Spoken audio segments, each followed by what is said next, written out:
This will be my second MdDS Awareness Month that I have participated in. I am 18 months into my MdDS journey. In the beginning of all of this, I really wish that there was something out there that I could have had my loved ones maybe watch, where they could understand what this is like and how this impacts me. And so, with that being said, I surveyed several of my fellow warriors on some things that they wish that their friends and family members would know. There's a few things that I want to get real about, and I am sorry if they come off abrasive. And this kind of goes across the board, not just for people that are struggling with Maulde-Debarquement syndrome. So I would like you guys to really kind of take this in, not take it personally. You need to understand we can't look in the mirror and tell ourselves we're better and be miraculously better. It doesn't work that way. For your sake, we are trying to spare you from our battle. So please don't stop supporting us when we've become quiet. It's hard for us to ask for help. So if you see us struggling, please jump in to help us. Don't make us ask, because 9 out of 10 times we're not going to ask. And just because you can't see our illness doesn't mean it's not real. Because the struggle is very real, whether you see it or not. And please don't remind us how our illness affects you. Trust me, we've beat ourselves up enough, and you are further perpetuating our guilt. And we are learning to reinvent ourselves. Many of us have lost our careers. Many of us have gone through a huge identity crisis when we got sick. And so we are learning how to thrive. So support our ideas. Get excited about the things that we are excited about. Those things are our lifelines to hope for our future. And please realize that this is a 24/7, 365 battle. Just because we went to the doctor doesn't mean we found a cure and we're better. And please stop giving us advice on how we can treat this. I can tell you that most all of us have gone to multiple doctors. We have exhausted every avenue. We have exhausted our bank accounts. This is me being a voice for those that don't have one. I ask that you support those that you love, because they are trying their hardest. And some days just waking up and breathing and existing is all that they have in them. I just ask for kindness and compassion. And I hope that you can glean some nuggets of wisdom and insight from my fellow sufferers and from my own family member. We know that it affects everyone around us. Please don't be one of those people that fall off the radar because your friend or your family member can't do what they used to do or go where they used to go. I think one of the most painful parts of this journey has been how when I lost the ability to go places and do a lot of things, I lost a lot of friends. Please don't be one of those friends that falls off the map because your person, your friends can't go out with you anymore, can't any longer show up to work. Check on them. Go see them. They need you. This is so incredibly isolating. When I was going through my identity crisis and I felt worthless, I was going crazy. I was living in such a deep place of fear because I was scared that because I didn't have much to offer, that that I was going to be tossed aside. I'm telling you that that fear is very real, and it will drive someone to complete madness. And the fact that they have lost absolute control of their body and their circumstances, it causes a lot of fear and it causes a lot of anxiety. So be patient. Be patient and reassure them that you're in it for the long haul and that it'll be okay. The most effective strategy that has helped me the most is kindness, compassion, support, hugs. I really thank you for taking the time to understand how your loved one is being affected by this. I hope and pray that this really resonates with you. It's so hard to express to our family members what we might be feeling. And I used to be a really confident overachiever, always going out in the world, traveled solo all over the world in strange third world countries by myself. And suddenly I couldn't walk across the street. I couldn't go to the grocery store. If I was home alone, I felt like I was in danger of like blacking out and falling on the floor and cracking my head open. And I mean, the experiences were so extreme. Living in my body scared the living daylights out of me. So it was, it was like suddenly my body was totally foreign territory, like a wild horse. As I can't articulate it now, of course I couldn't articulate it then. And I looked just like I do today. So my doctors, my family members, everybody was just looking at me going, why can't you go to the grocery store? Or why can't you walk across the room? Or why can't you pick up your cell phone and look at an email? And I know this is possible. I've read this in medical text, to have like literally a protracted panic attack. And I think I had about a 2-year-long panic attack. MdDS is something that, there were days where I thought, I don't know if I have the strength to make it through another day. It was that exhausting, that the craving for stillness, the craving for normalcy becomes your 100% of your focus. In those direst of times, I really feel like success isn't something that our family members are going to see. It's not going to be like, oh, I had a successful day. You saw me, fold the laundry or go to the grocery store. Success in those hardest of times looks like breathing. If my only goal on that kind of day is to be kind to myself, nobody else is going to see what's going on in here. And that may not look like a lot to family members who are already frightened and confused about what's going on.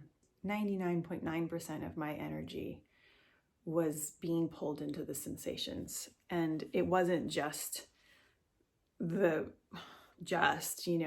awful sensations of rocking and bobbing and swaying. It's eye sensitivity, it's ear sensitivity. Someone shuts the cupboard door and it feels like an explosion just went off in your head. I think the craving for stillness and the craving for boredom, I wanted to just be bored. I wanted to be so bored of my life, because every moment was way too eventful. So I guess, I think I'm talking about all of this because I think it's important for family members to know sort of the terror and the anguish that's happening inside, because it's so hard to articulate when you're right in it. And boy, did I need somebody to just hold my hand, and like just hold me and tell me that everything was going to be okay. And it did eventually get better. But it's like the scariest thing I've ever experienced in my life. And it wasn't a one-off thing. It just kept going and going and going without relief. Hi, my name's Kim, and I've had MdDS and vestibular migraines for a year now, after I got off my cruise. So I was motion induced. I just would like any family member or friends to know that I am fighting this 24/7. So whether it's a good day or a bad day, I'm constantly rocking on a boat. And I know a lot of my family members and friends, they, say things to me like, "Oh, Kim, you still have that? You haven't got better yet?" It's like, yeah, it's here 24/7, never stops. So I would like family members and friends just to, realize and say to your significant other that's dealing either with a vestibular issue or MdDS that that they are dealing with this 24/7. If you see them struggling with something, help them out. I am a person that would never accept help, and it's really tough for me to ask for it. So for me to ask for help for something that should be easy, like doing the dishwasher or doing laundry, something that should be so easy for a 31-year-old person to do, it's tough for me some days. So, if you know anyone suffering from this or vestibular issues, give them a pat on the back, just be there for them, good days and bad. What was it like for you when I first got sick? So it was confusing as to why you weren't getting better. Once we started realizing that it might not go away, it was more scary. How has this affected your life? It's affected it because I don't like seeing you go through this, especially on the bad days where you're like can barely walk. It definitely doesn't help. It makes me sad seeing you like that, and I don't know. We also can't go some places that we could usually go. We still go to the beach and we enjoy it, but you're not even able to go in the water without pretty much toppling over. So it's sad seeing you go through that, but I think one thing that kind of got me was just realizing that this might not go away, that we might not be able to go to the beach or go to certain places that trigger you. So that hurt, and seeing that treatment in New York, it didn't exactly cure you. It's hard seeing you not being able to do things. So It's definitely been an adjustment going from being an extroverted, outgoing person to being, a homebody now. Have you seen a change in my life for the positive in any way through this experience? I think you've done a lot of soul searching and finding who you truly are. So you're motivated, you're doing art, you're writing a book, I mean, and you're happy right now, so that's a positive. I think that when I came to a place of acceptance, things kind of turned around, and I started focusing on learning how to thrive and live in this instead of fighting every moment and wishing that it wasn't a part of my life. I know that there were a lot of moments where you have been such an empathetic, compassionate, caring person, and in those moments that's what I needed the most. And so I want to say thank you for picking me up off the floor, literally many times, and hugging me and just being there and being present with me in the moment and telling me that it's going to be okay. I needed that more than anything in the world, and you gave that to me, and I really appreciate that. Do you ever get embarrassed thinking that people think I'm like completely schnockered all the time when we go out in public? I'm not as embarrassed as I just like, I don't know, it angers me kind of that people will look at you and judge you, like thinking you're drunk instead of thinking you have like a neurological. I just want to say you have gotten really good at those spontaneous trust falls. Yeah. No, I can tell when you're gonna do it. You're like, no, I'm fine. I was like, no. What would be your advice for someone, a family member that needs to support that person? The most important part is understanding what they're going through and having some sympathy for what they're going through, because it's impossible to describe exactly how they're feeling. You'll never feel that unless you get it, especially with mal-de débarquement. So yeah.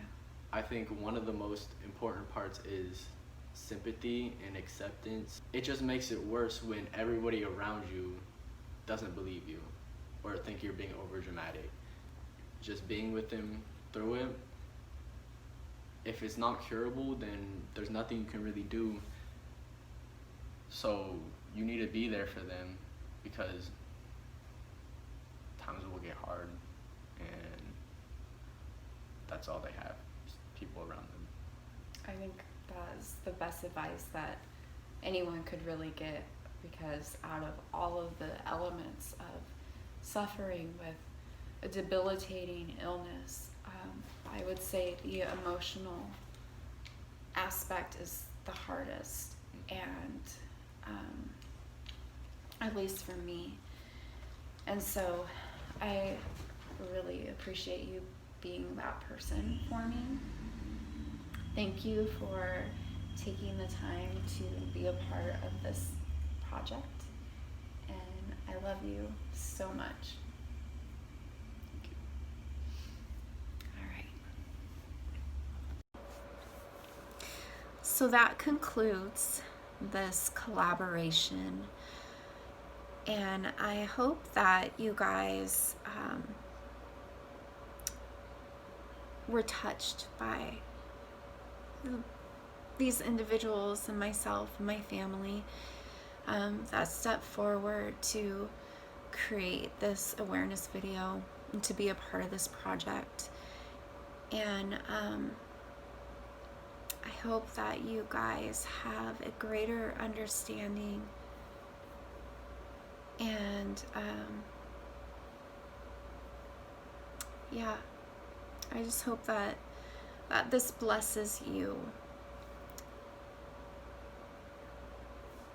Goodbye.